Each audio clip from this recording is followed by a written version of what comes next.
reviendra ce matin sur ce climat un petit peu électrique, la poussée de la violence avec nos éditorialistes du jour, Thierry Guerrier, Yves de Kerdrel, Didier Maisto qui est avec nous ce matin. Et vos appels au 0826 300 300, peut-être que vous étiez dans différentes manifestations, vous voulez nous en parler.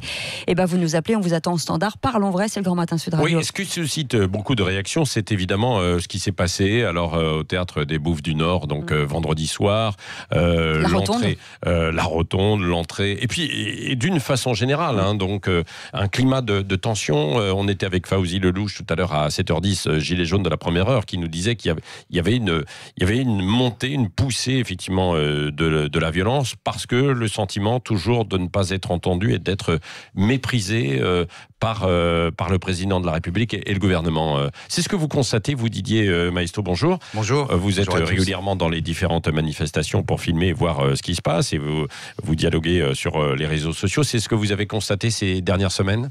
Incontestablement, on voit que semaine après semaine, il y a une tension dans la société française qui devient vraiment palpable.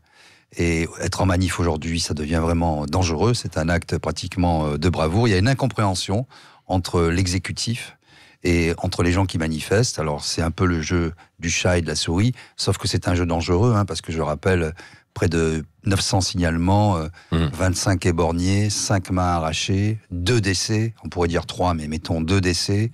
Et puis, en parallèle de ça, effectivement, il y a toute une communication mise en place par le gouvernement et la majorité, qui fait du parallélisme, mais qui est un parallélisme un peu bancal, parce que quand on parle de la CFDT, bien sûr, c'est pas bien d'envahir des locaux.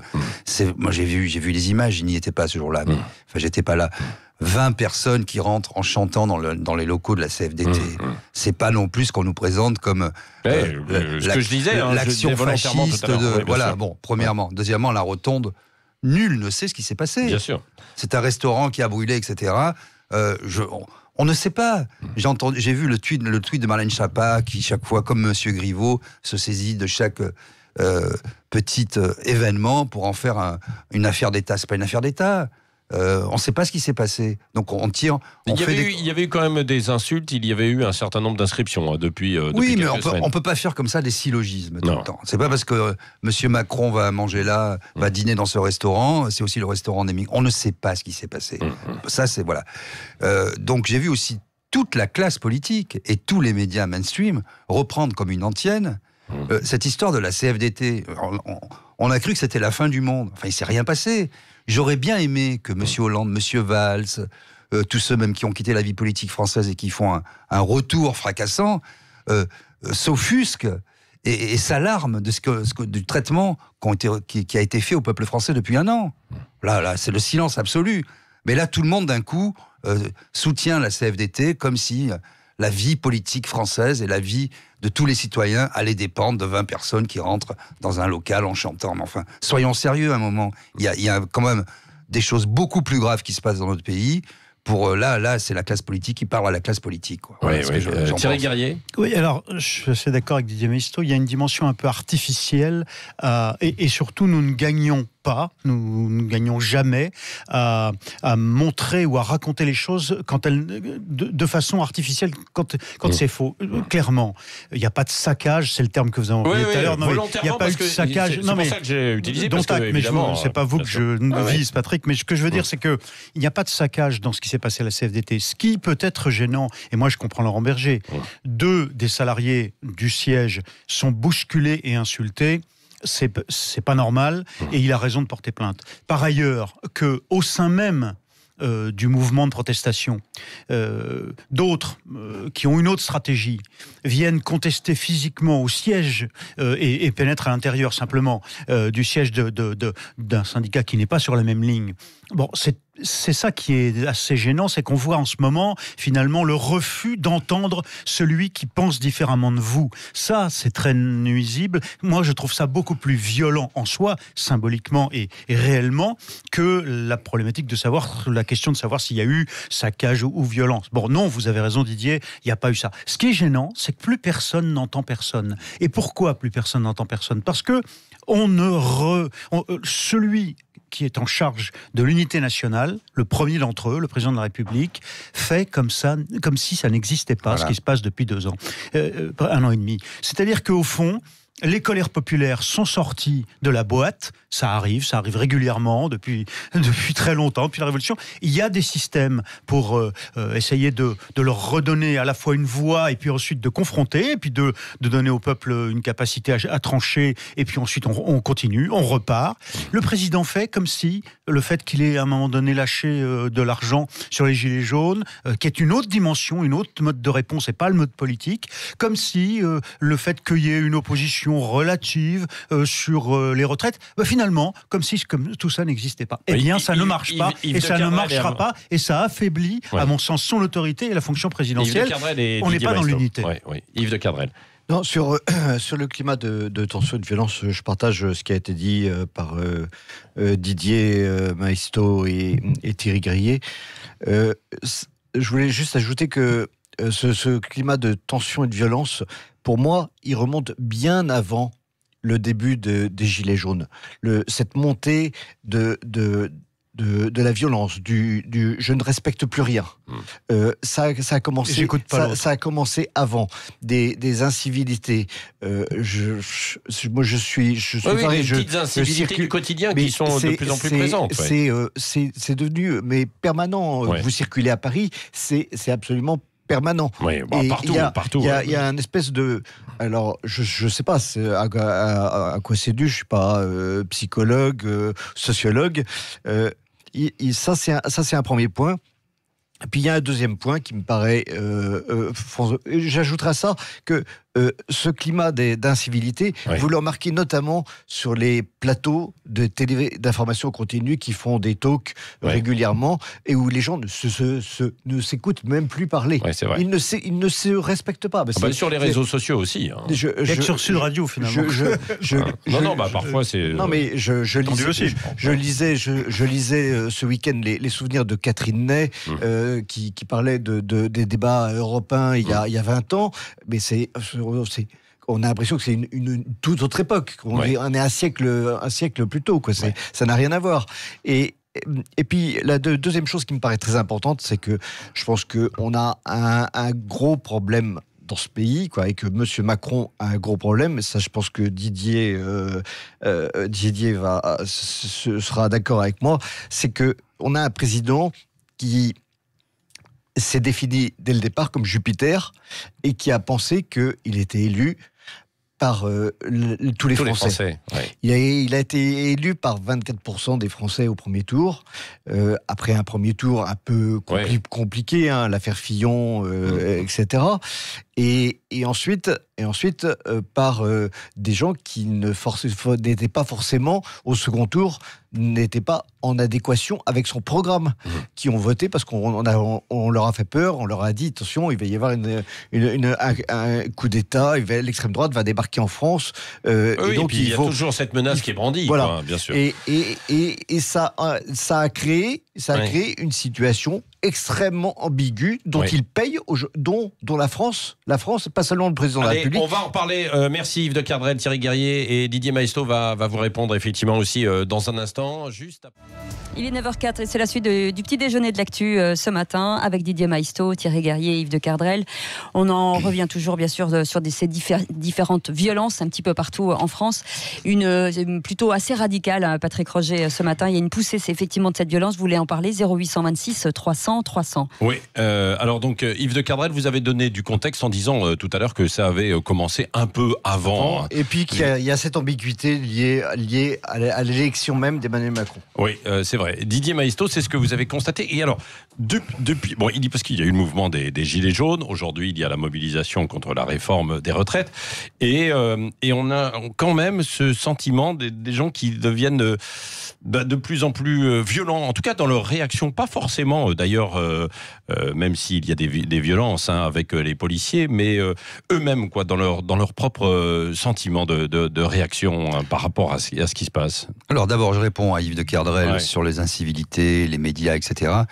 Et notamment, effectivement, l'embrasement un peu stupide sur les plateaux de télévision. C'est pour ça que moi, depuis pratiquement un an, je refuse d'aller au moindre débat télévisé, parce que ça devient la foire d'empoigne. C'est celui qui parle le plus fort. Et finalement, vous avez 3 borborigmes à édicter, puis à la fin, vous sortez de là, personne n'a rien compris. Donc, je boycotte, on verra plus tard si ça revient à quelque chose de plus acceptable. Ça, c'est dit. Deuxièmement, sur les violences. Effectivement, il y a un grand malentendu. Emmanuel Macron a été élu avec 24% des voix, 18% du corps électoral, et contre la menace prétendue, réelle, je ne sais pas, on ne le saura jamais, que représentait le Rassemblement national. Et tout le monde avait dit, c'est lui ou le chaos. Aujourd'hui, force est de constater, on n'est pas encore dans le chaos, mais c'est lui et le chaos, ou l'annonce du chaos. Puisque cette violence, c'est tout le problème de la légitimité de la violence. Quand on met en place une politique, alors parce que je vois aussi là comme des clones tous les gens de la République en marche qui disent on a été élu, on a été élu, on a été élu. Mais la démocratie, c'est pas un vote tous les 5 ans. La démocratie, elle doit être vivante, elle doit s'incarner au quotidien. S'il y avait eu... Moi, je repense à Jacques Chirac, je repense même à d'autres hommes politiques, François Hollande, Dominique de Villepin, etc. Quand ça coince, et que même vous avez annoncé le bac jeune, etc. Le CPE qui le CPE, la loi Fallou, etc. À un moment, on se met autour d'une table, on arrête. On ne dit pas, comme quelqu'un de stupide et de borné, j'ai été élu, c'est mon programme, c'est mon programme. Ça ne marche pas. Il faut savoir que quand vous avez 100 personnes, 82 personnes n'ont pas voté au premier tour pour M. Macron. Donc à un moment, il faut juste faire preuve d'intelligence. Je ne parle même pas de cœur, je ne parle même pas d'humanité, de simple intelligence des situations. Parce que là, qu'est-ce que se passe-t-il ? On voit que le dernier rempart, l'ultime rempart, la seule assurance vie, il y en a 2 en réalité, c'est le Rassemblement national, pour la République en marche et la majorité, et ça tient par quoi ? Par la police et par les forces de l'ordre. On ne peut pas simplement appliquer une politique par la police. On discute. Et quand on fait semblant, quand on met en place des forums, des agoras, des soi-disant débats, on voit bien que ce sont des monologues. Et on dit, il est bon, il a parlé 8 heures. Mais, enfin, on trie les gens sur le volet. On a quelqu'un qui est en représentation permanente, qui est sourd, qui est aveugle, qui n'entend pas, qui ne voit pas, et qui fait comme dans ces manifestations publiques, s'il ne s'était rien passé, si le pays était apaisé, si tout allait bien, il est à Versailles, etc. Monsieur Benalla, sur les réseaux, en rajoute des louches, donne des conseils, il devrait être sans doute, sinon en prison, du moins dans une procédure judiciaire lourde. Enfin, de quoi parle-t-on ? Et puis, petit à petit, on voit, évidemment, vous avez interviewé ce matin Fawzi Lelouch, que je connais bien. Moi, j'ai vu des gens, notamment des Gilets jaunes, qui, au départ, étaient effectivement des gens absolument pacifiques, d'une gentillesse à toute épreuve. Mais pas à toute épreuve, justement. À force d'avoir vu des blessés, des mutilés, de ne pas être entendus, d'être niés, annihilés, méprisés, les gens, évidemment, se radicalisent. Personne, c'est pas souhaitable, mais maintenant, je pense qu'il faut, je sais pas laquelle, ça ne m'appartient pas, je suis ni conseil, ni homme politique, mais que le président de la République prenne une vraie décision politique, quelle qu'elle soit, un référendum, une dissolution, certains disent une démission, ça ne m'appartient pas, mais il faut sortir de cette logique jusqu'au boutiste qui nous conduit semaine après semaine vers un chaos sûr et certain. Thierry Guerrier ? Alors, j'ai pas la même approche que Didier Maisto et Yves de Kerdrel quant au constat de départ, mais au fond, j'arrive au même résultat. C'est-à-dire que je pense, moi, que le président de la République, parce que la fonction et les institutions, j'adhère à nos institutions et je pense qu'elles sont garantes de l'équilibre et de la démocratie et qu'elles ont montré justement que si on respectait leur esprit et même la lettre, eh bien on pouvait tenir l'équilibre politique dans le pays. Vous avez cité des exemples tout à l'heure, car il y a dans la Constitution les outils pour répondre à ces moments légitimes ou non de colère populaire, que ce soit par exemple, moi j'ai souvent l'exemple de François Mitterrand en 1984, quand la loi sur l'école libre est finalement contestée de manière massive. Il débarque Pierre Mauroy, il change de Premier ministre, il retire le projet. Ce sont les dissolutions aussi, à différents moments, et la cohabitation. Il y a des moyens. Ce que je veux vous dire, c'est que pour moi, le président de la République, que je l'aime ou que je l'aime pas, même à une voix près, il a été élu. Il est donc ès qualité, pas l'homme, mais il est légitime à cet égard. Maintenant, la légitimité, c'est là où vous avez raison, elle s'entretient, elle se conforte, et on doit avoir ce que vous appelez l'intelligence des situations, c'est-à-dire l'intelligence politique, de considérer sur quelle base on a été élu. Et c'est donc, vous êtes totalement légitime, institutionnellement, et nous devons respecter cet aspect, et c'est bien ce qui m'inquiète, c'est qu'il y a un affaiblissement de ce sentiment de respect de l'institution, justement parce que la part d'illégitimité qui se construit de fait depuis 1 an et demi, parce qu'on n'entend pas ce qui se passe, eh bien, elle progresse et elle grignote l'adhésion au pacte républicain et à nos institutions. Alors après que ça a été sa stratégie et que ça ait marché, l'affaire de la menace de l'extrême droite, c'est une chose.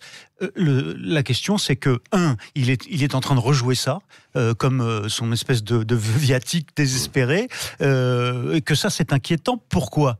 Parce que ça ne marchera pas forcément. Et parce que quand on voit que un sondage IFOP a montré que 6 à 65% presque des électeurs, par exemple, de la gauche, sont prêts à voter Marine Le Pen aux 63%, oui. Oui, c'est ça. Eh bien, voilà, c'est-à-dire sa stratégie à lui, entre les policiers et la menace du chaos d'extrême droite, ça deviendra un jour une chimère. Et c'est une situation... Mais c'est exactement... Voilà, parce que les gens me disent, mais il est idiot, etc. Moi, je ne crois pas du tout que ce monsieur soit idiot, etc. Il n'est pas à la hauteur, mais ça n'engage que moi, de sa fonction. Je m'explique. C'est pas un problème de politique, c'est un problème d'approche, de savoir qu'à un moment... Il fait un calcul qui est dangereux. À un moment, quand on est président de la République, on devient président de tous les Français, même si on est mal élu. Bon. Et ça, je vous rejoins là-dessus. Le calcul que lui fait, c'est de dire, de toute façon, je ne pourrai pas rassembler. Donc, je ne parle qu'à ma petite clientèle. C'est ça, il antagonise. Et il antagonise, et cette clientèle, il l'a d'ailleurs consolidée. Elle s'est un peu déplacée vers la droite, puisqu'avec toutes ces violences, il a récupéré, même si ça marche un peu moins aujourd'hui, une partie de l'électorat de François Fillon, notamment les plus anciens, les retraités, etc., qui ne voulaient pas lâcher en lit. Et donc, on voit bien dans les études d'opinion, on les a fait de façon assez fine avec l'IFOP, qu'il y a eu ce déplacement vers la droite, je dirais, classique, traditionnelle, celle du 16e, celle des quartiers bourgeois, etc. Il plaît là-dedans, même s'il est un peu arrêté dans le dernier sondage, on le voit à Paris. Mais donc, même ça va suffire. Ça reste un homme politique. Il dit qu'il n'est pas politique, ça reste un politicien. Et il n'a jamais, à aucun moment, il a marché tel en lévitation vers le Louvre. Mais ça suffit pas. Les symboles, ça suffit pas. Si les symboles, vous ne les incarnez pas, vous êtes creux. Et c'est aujourd'hui ce qu'on est en train de payer, je crois. Oui. Yves de Kerdrel. Voilà. Et puis, je pense qu'il y a autre chose, moi qui frappe, je pense, tous nos auditeurs, et un sujet dont on parle pas, mais il faut bien en parler, il faut bien le mettre sur la table. C'est toujours en relisant le livre de Catherine Neck que je recommande.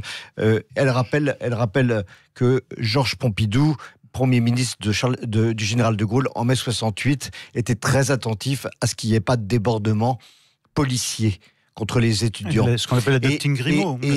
Voilà, et il y avait un préfet de police, qui avait rassemblé ses policiers dans la cour de la préfecture de police, qui s'appelait Maurice Grimaud, qui a écrit ses mémoires ensuite. Magnifique discours. Qui a dit, un policier se déshonore en tapant un homme à terre. Combien d'images d'hommes à terre et encore ce week-end? Ce que disait Grimaud, c'est qu'il tape la République. Voilà. Et combien d'images d'hommes à terre a-t-on vu frapper par les policiers? Ça n'est pas possible. Et là, le président de la République doit intervenir. On a des paroles du bougli-bougla de Castaner à chaque fois. Mais non, là c'est un sujet grave. Jacques Chirac a failli tomber avec la mort de Malik Oussekine. Oui, c'est vrai. Mais brièvement, Didier Maistre, et puis on va prendre Christine qui attend depuis quelques minutes déjà au 0826 303. Très brièvement, j'appelle aussi les syndicats, quels qu'ils soient, et notamment les syndicats de policiers surtout, à un peu de mesure.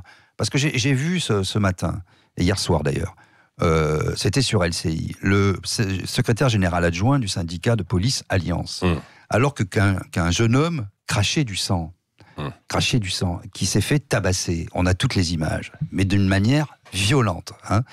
Je ne sais pas ce qu'il avait dit avant, il avait peut-être... Une insulte avait fusé. Les forces de l'ordre, droit de garder, c'est ça la différence avec une foule, la maîtrise de la situation. On n'est pas une foule en délire. Bon. Qu'a dit ce policier ? il reprochait au jeune homme de cracher du sang. Il faut qu'il avale son sang. Et il dit, vous vous rendez compte, le policier, moi je pense au policier qui a reçu du sang au visage, etc. Mais on est où là ? On est en train de perdre. Le jeune homme disait, je crache du sang, je suis séropositif, tu vas être... C'est un peu ça.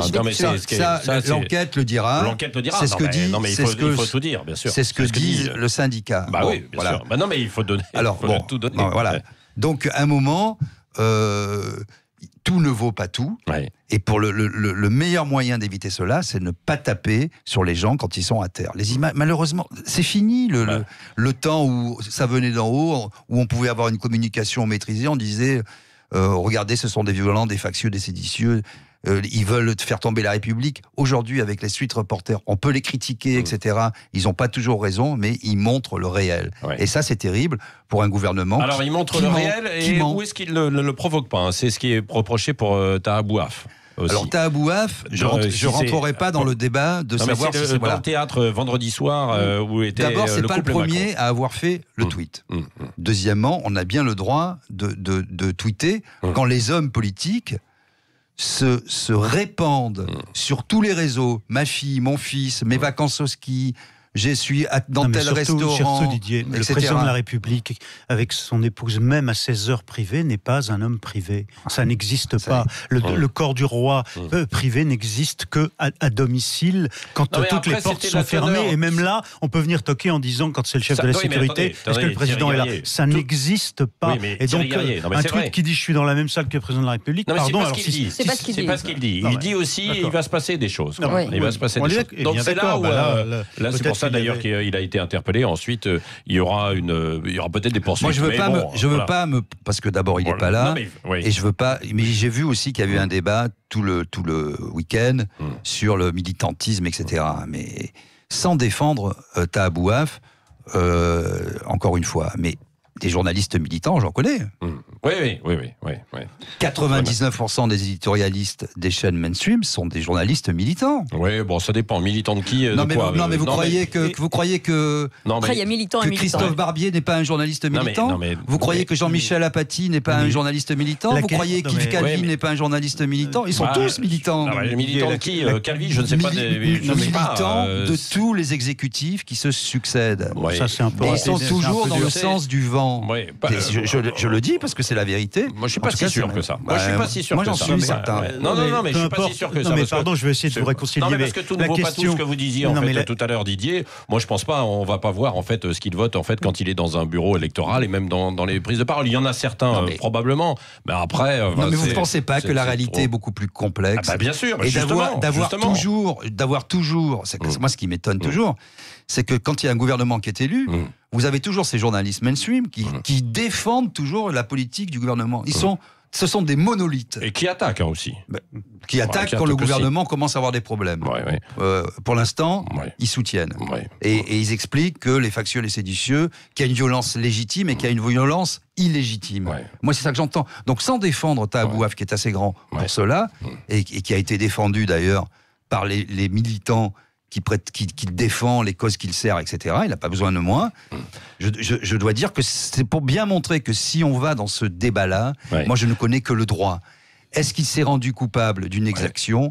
Il est témoin assisté, il semblerait que non. Et donc après l'enquête va se poursuivre. On ne peut pas condamner les gens simplement pour un tweet ou sur leur façon de penser pour rentrer dans leur cerveau. Allez, Christine est avec nous, non, Thierry Guerrier. Christine est avec nous, elle patiente depuis tout à l'heure. Juste d'un mot, Christine. Pardon, le débat était plus long que prévu. Oui, mais c'est très intéressant. Oui, absolument. On vous écoute, Christine. Dites un mot. Est-ce que vous vouliez réagir sur quoi ? Sur la réforme des retraites, je crois. Oui, je voulais réagir sur la réforme des retraites. Mais enfin bon, je dis quand même un mot sur ce que vous venez de dire, parce que je suis entièrement d'accord avec ce que vos intervenants viennent d'expliquer. Voilà, au niveau de l'élection de Macron, j'avoue que moi j'ai été une des premières quand il s'est présenté, j'ai cru naïvement la belle histoire que les médias nous racontaient et donc je me suis dit enfin on va avoir des changements, on n'aura plus le PS et le LR qui vont nous gouverner depuis 50 ans et on va avoir des changements. Donc je me suis inscrite au mouvement En Marche et rapidement, et bon, j'ai quand même fait des études de sciences politiques, donc rapidement je me suis rendu compte qu'il y avait des choses qui n'étaient pas très nettes, particulièrement justement dans ce que je recevais, dans l'organisation. Et donc j'ai fait 2 mois de recherche. Et donc je me suis rendu compte en fait ce que représentait Emmanuel Macron, pourquoi il était arrivé là, la nébuleuse qui était derrière lui, parce que quand même, les journalistes n'en parlent pas, mais enfin lui, Édouard Philippe, Goulard, Christine Lagarde, Moscovici, etc. Enfin bon, la liste est longue, Fabius, etc. Sont tous des membres de Bilderberg. Et on sait la puissance de ce groupe-là, avec les grandes banques américaines. Plus ou moins pour certains, mais oui. Voilà.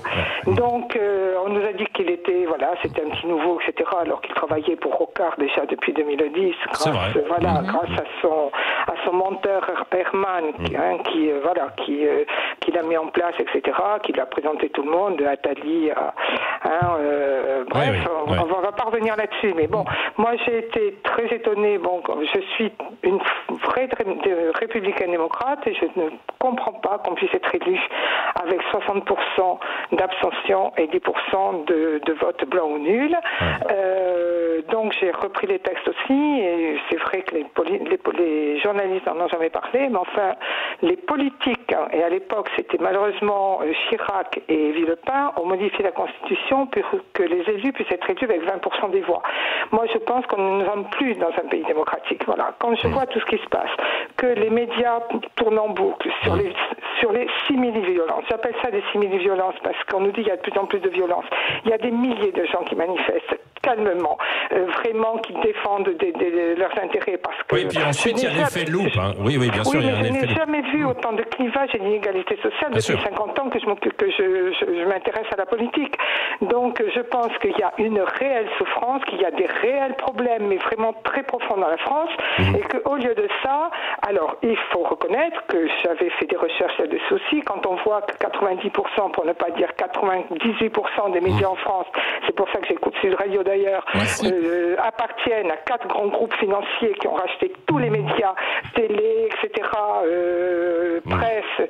Vous parliez tout à l'heure de Calvi, que j'ai écouté pendant des années, mais que je n'écoute plus depuis très longtemps, Barbier et compagnie. Quand on voit que le président des médias de l'Élysée, comme par hasard, appartient au groupe RTL, et quand on sait que donc ces 4 grands groupes ont racheté tous les médias et que sur tous les plateaux télé, sur toutes les radios, on vous répète en boucle exactement la même chose, on demande... Donc du coup, pour vous, Christine, il y a la défiance, quoi, en fait. Je pense que, vous savez, s'il y a 60 et quelques pourcents des Français qui soutiennent encore, qui sont contre cette réforme, parce que j'aurais bien voulu parler de la réforme de retraite. Mais vous reviendrez, Christine, on vous rappellera. Oui, on en reparlera. Désolé, parce que là, évidemment, on a passé plus de temps. Oui, bien sûr. Mais en tous les cas, merci, parce que vous êtes la seule radio que j'écoute maintenant, parce que, justement, chez vous, on peut parler, il y a des débats, et ça n'est pas toujours dans le même sens. Une parole unique. Voilà, merci en tout cas de nous avoir appelés.